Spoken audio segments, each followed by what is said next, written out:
So we're here with Joshua Reinhardt, the chairman of the Buncombe County Teenage Republicans. Hey, how are you enjoying the conference today? I'm really enjoying it. It's great to see a lot of young conservatives who are really fired up this election season because Joe Biden has simply failed us. Yeah, so how do you foresee either outcome of the 2024 election? How do you foresee it affecting young Republicans like yourself? Kind of looking at which way it's going to go, I think Trump will win. Not by a landslide, but I do think that he will win and that it'll fire up young conservatives all throughout our nation and really get the youth vote for the Republican Party and just conservatives all throughout the nation up. Awesome. Well, that's great. Thank you for your time. We're here with Caleb Edenburn, who is running for chairman of NC TARS. How are you enjoying the conference today? It's great. Great weather, great people, and the view is spectacular. I'm not from around here, so the mountains are new. Oh, yeah. So what made you decide to get involved in politics at such a young age? I remember watching the State of the Union the year that Nancy Pelosi decided it was a smart idea to tear President Trump's speech in half, and that told me everything that I needed to know about the Democratic Party and what they stood for and what they stood against, and that really just spurred me to get involved. So what do you think that either outcome of the 2024 presidential election could have on Republicans, young Republicans such as yourself?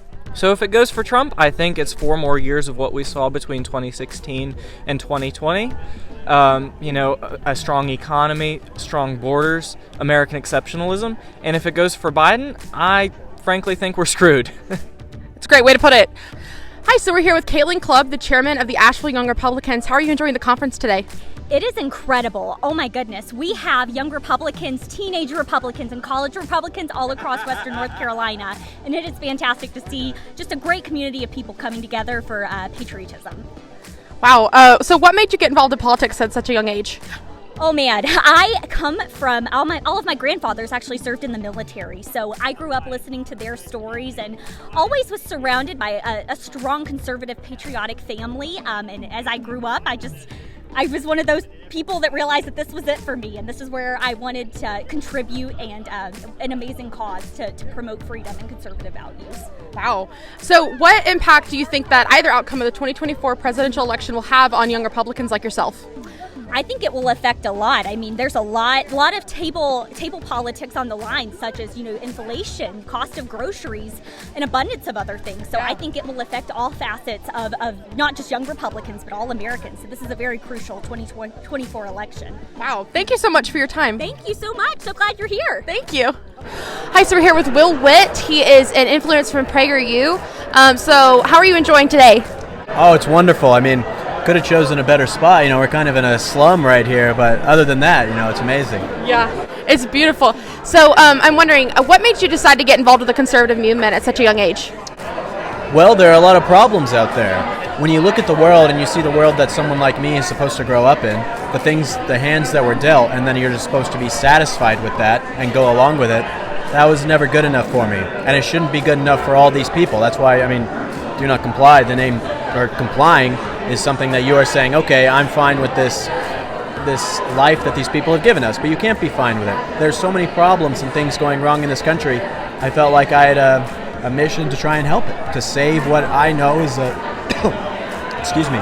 greatest country on earth, with so many possibilities, so many opportunities for people that they just don't see. So how do you think that people like yourself and the conservative movement will be affected by the outcome of the 2024 presidential election? Well, I think that it's going to be a lot bigger than politics. I think the issues that face my generation specifically are much bigger than political issues. There are issues with spirituality, issues with meaning, issues with just living in an urban city and the jobs that people have and the corporations and all these things. The presidential election is not going to fix the problems that are the war that's going on in America's soul right now. Unfortunately, I wish it could, but it won't, whether or not it's Biden or Trump. I think Trump will be able to do a lot of good and help us in ways, but the American people have to start looking inwards at themselves. And if they do that, then we can start to make real change instead of just expecting some politician to come and save you. So I hope that the election at least can give people the want to learn more and know more and look to themselves to make those changes with God. Wow, I love that. Thank you. Do Not Comply. This is my second book by Will Witt. You can order it on Amazon, Books A Million, anywhere books are sold. And yeah, it's a great book, I think. Awesome. Thank you so much for your time. Thank you. So we're here with Josh Emmerich from the Leadership Institute. How are you enjoying today? Oh, I am Doing well. I'm here in beautiful North Carolina. I'm a Florida guy, so it's nice to get up here in the mountains. We love that. We really enjoyed your talk earlier. So could you tell us a little bit more about what you're doing here today? Yeah, so I'm here representing the Leadership Institute. We're a 501c3 nonpartisan conservative grassroots training organization, and I was here to teach a group of young conservatives on how to grow their local youth organizations and how to fundraise money online. That's great. So could you explain a little bit more about why you think it's so important for young people to get involved in politics right now? Yeah, especially right now within the conservative movement, a lot of people don't typically think of young people when they think of the conservative movement. So it's really important for young people to get involved, to take a seat in the front row, not take a seat in the back row, to be fully fledged, like active voices in their community, and turning them from, I guess I would say, from activists to doers. Wow, that's great. Could you tell us about where to find some Leadership Institute information? Yeah, so you can always find us online at leadershipinstitute.org, or you can go to, it's super simple, just litraining.org, and it will give a list of all the trainings we have in the area, including the bunch we have coming up in North Carolina. Awesome. Well, thank you so much for your time. Thank you.